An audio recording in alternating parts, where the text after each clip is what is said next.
in TV news, the pilot seasons we're coming up with more and more pilots. We actually got to see a pilot with a lot of other people. That's our first pilot of the season we saw. Community, starring the love of my life, Joel McHale.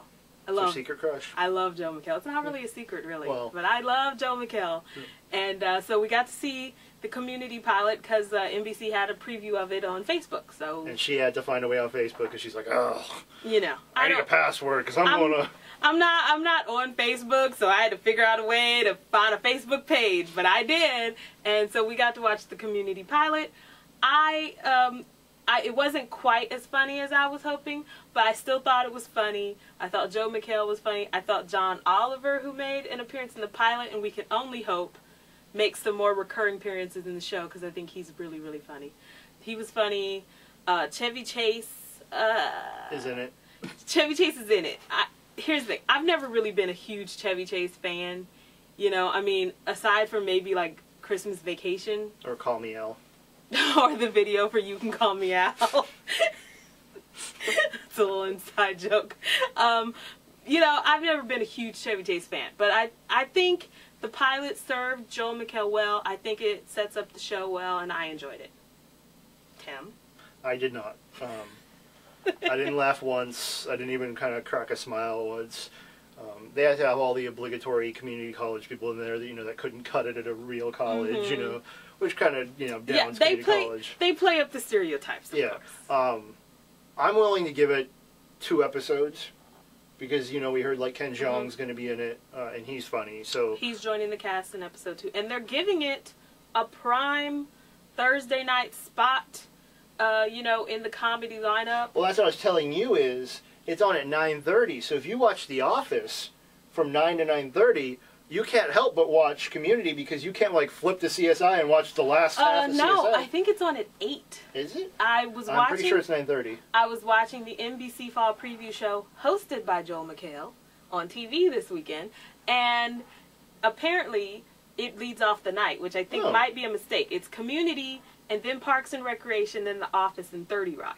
And so I'm just feeling like... I think you could be wrong, but... We've already established that we're not fans of Parks and Recreation. Yeah, well, so, like you say, if we are 2 episodes in on Community and it's not quite as great as we think, you can just skip that whole hour and come back on The Office. Well, that's what I'm hoping that happens, because, I didn't really I gave Parks and Recreation a few more episodes than 2, and it's like... That pit they have in there, that is like the pit of comedy. Like, all their jokes. But we'll do a double check on the timing. But the point is, they're putting it in at their big Thursday night block, so they are giving it a chance to succeed. But we'll see how things play out. But like most pilots, it just it needs a couple more episodes. It's very rare that a show. It's a pilot. Well, immediately you just go, oh my god, I got. It's a pilot, so. So we got some news to get to.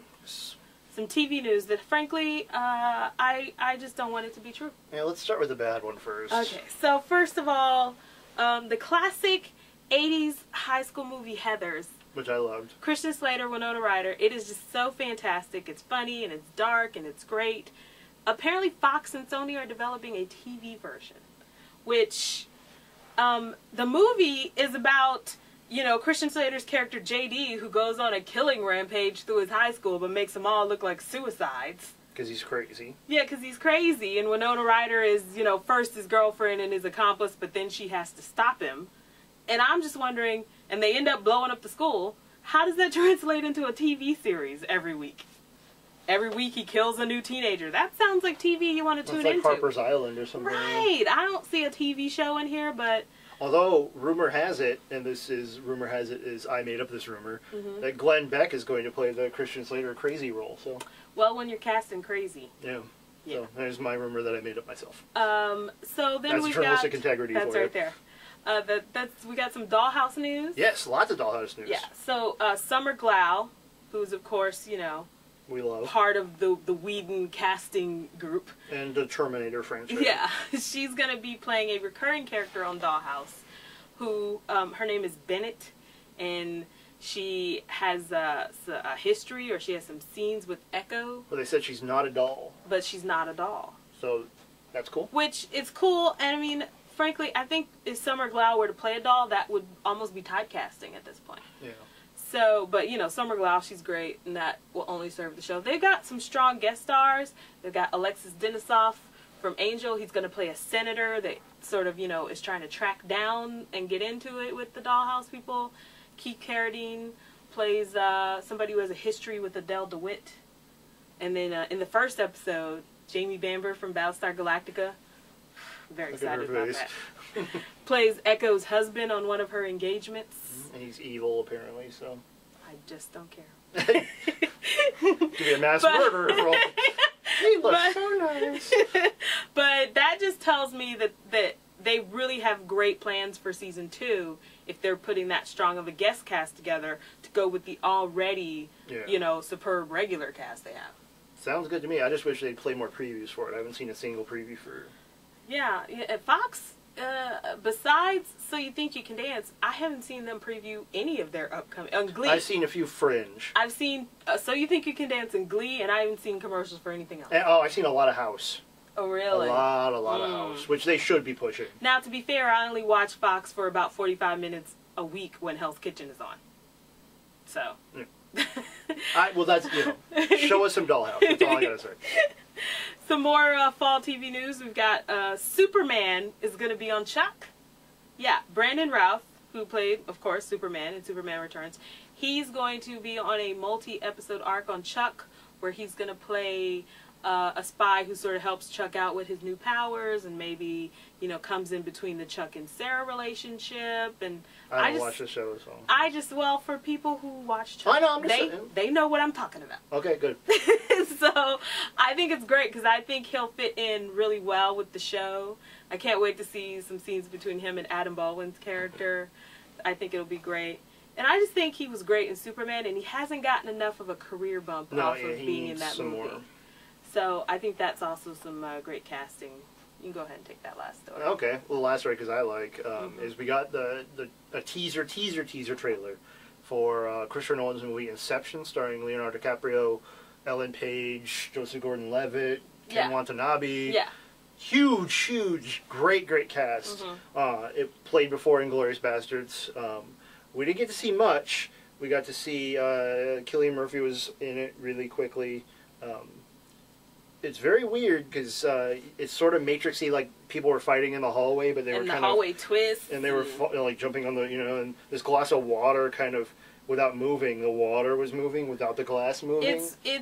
I was completely confused by it the first time I watched it. And you said it's a Christopher Nolan movie, so it's going to be confusing. Yeah. And you pointed out Memento, which is true. I love Memento. And, you know, watch it the first time and then the second and third time, you know, those multiple viewings. Every time you watch it, you catch something new. Like, oh, I didn't see that the first couple times. This movie, I had to watch the trailer a couple times just to sort of get everything. I can't say whether or not I'm interested in seeing the movie, though. Yeah, it's still wait, because it's kind of in July 2010. So we got plenty of time. So it really was just a teaser, but you should check it out if you want, you know, your mind freaked, I guess. Well, there you go. So, we've got Stumped Him. Uh-oh. All right, here, I'm ready. So we, of course, earlier in the show talked about brilliant Academy Award-winning director Ang Lee. Oh, no. So I would just like to know, what is Ang Lee's highest-grossing film? Highest-grossing film? Yeah, highest-grossing film. Biggest box office. I'm pretty sure it's not Ride with the Devil. Well, I'll let you in. That's not it. Huh. I have two. I'm going to guess it's either Brokeback Mountain or Crouching Tiger, Hidden Dragon. I'm going to say Crouching Tiger, Hidden Dragon. You would be correct, sir. Crouching Tiger, Hidden Dragon with $128 million. Wow. Though Brokeback Mountain was third. Oh, what was two? Sense and Sensibility? Hulk. Oh! That's because you blocked it out from your memory. That's because you blocked it out from your memory and you forget that it's made. And I'm wearing a shirt with a Hulk on it. Yeah, You're like, Jesus. Okay, well then. Oh, that's embarrassing. Check out our blog, Inscape.com. You can see me make an ass of myself even more on there. Coming up, we've got a lot of interesting stuff. Next week, I'm going to start blogging about the fall TV preview, so there you go. And we got the Disney convention coming up that, you know, should be fun. Yeah. So, remember, Inscape.com. Check us out.